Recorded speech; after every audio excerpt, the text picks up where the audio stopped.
A teenage rock band solving crimes between gigs. A bongo-playing dog named Too Much. All with the title, Mysteries 5. How did this concept become the Scooby-Doo we all know today? Looks like we got a real mystery on our hands this time.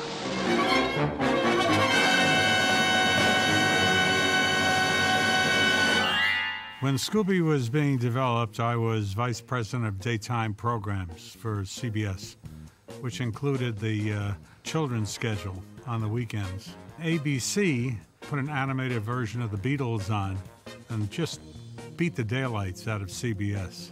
This was a situation that had to be turned around with original programming.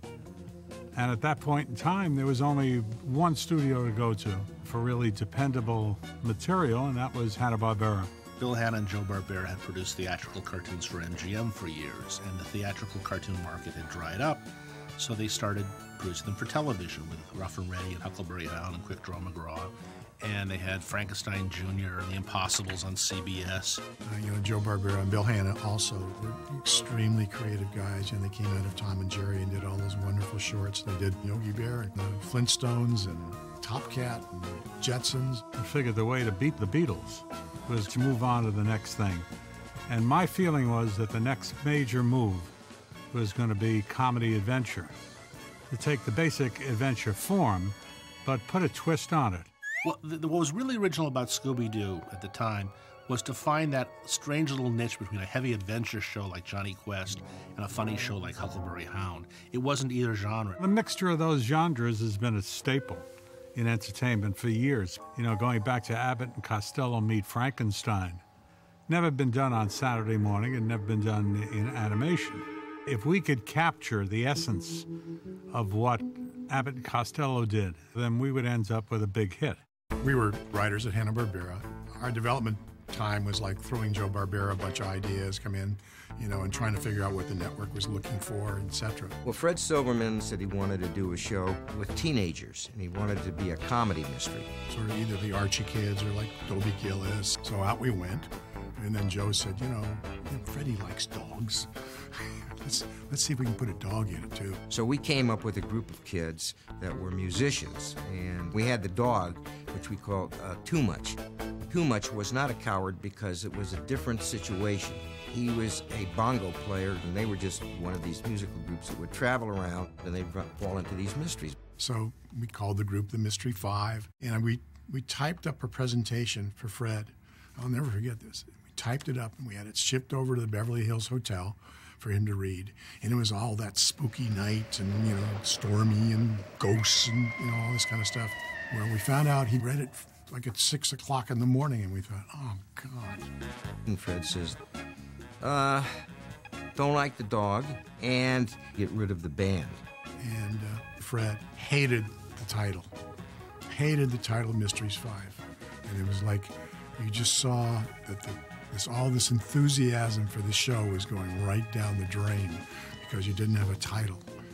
And then finally, Fred says, we talked about doing a show with Bob Denver, and it was going to be called Who's Scared?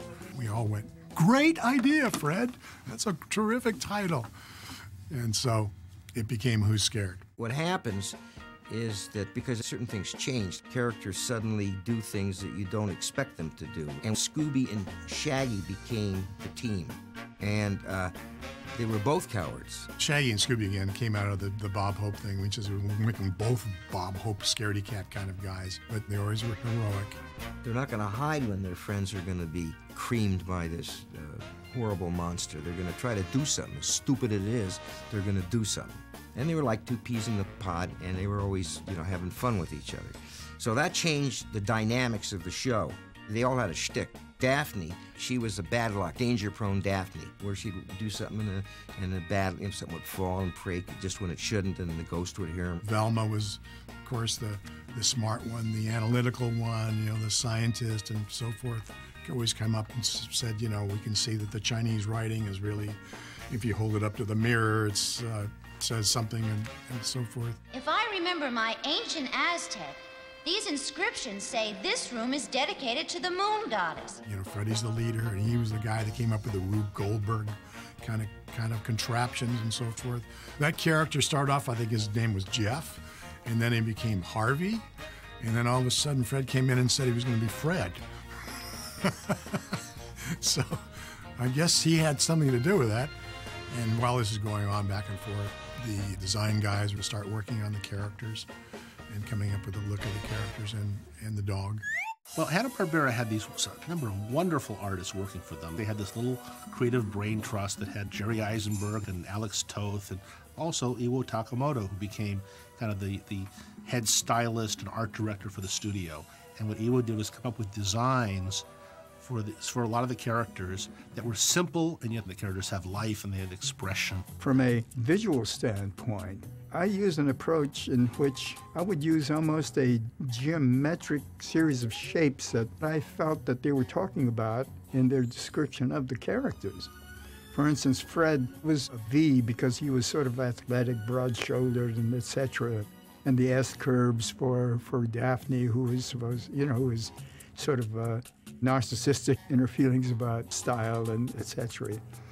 And Velma was almost a square or a rectangle because I wanted her to have a feeling of solidity and stability because she was supposed to be the intellectual in the crowd. And of course, all you had to do was add the horn-rimmed glasses to it, and there she was. Shaggy was the beatnik of the group, and so his shape was that sort of droopy build and stance on him and had him sort of shuffle and hang his arms loosely to his side and made his clothes a bit oversized. And it was the beatnik or hippie version of the teenager of that time. We said, well, what kind of a dog are we going to have in this show? And we were saying, well, it's going to either be a great big dog or a little feisty dog. And we went with a great big goofy dog, because it's more fun to have a big, goofy dog. The Great Dane was supposed to be the biggest dog around. And there was a woman that actually bred and reared Great Danes. So she came over and spent a solid hour describing all the positive things about what makes a prize-winning Great Dane. And I selected about 5 things, I think, and went in the opposite direction. For instance, a good, strong, straight back. So I sloped his back. A strong chin. So I underslung his chin. I lifted the eyes so that they became sort of human structured eyes and very heavy brows so the animators can use them to emphasize certain expressions. And I think a straight hind legs, I think she mentioned. So I bowed them. And I thought I could get a very funny duck waddle when he walked. But the rule was this: the kids wouldn't buy into it if the monsters were silly. The bad guys were always real. We concentrated on making it as scary and as dark as possible, and would stylize the lighting on the backgrounds. So it had a like a haunted mansion in the background, and it's dark and spooky, and there was a big ghoul and something like that. When I went to present the idea to the top management of CBS, along with the whole fall schedule, and bear in mind that this program, Who's Scared, was the centerpiece of the whole show, and that without it, we really had no schedule.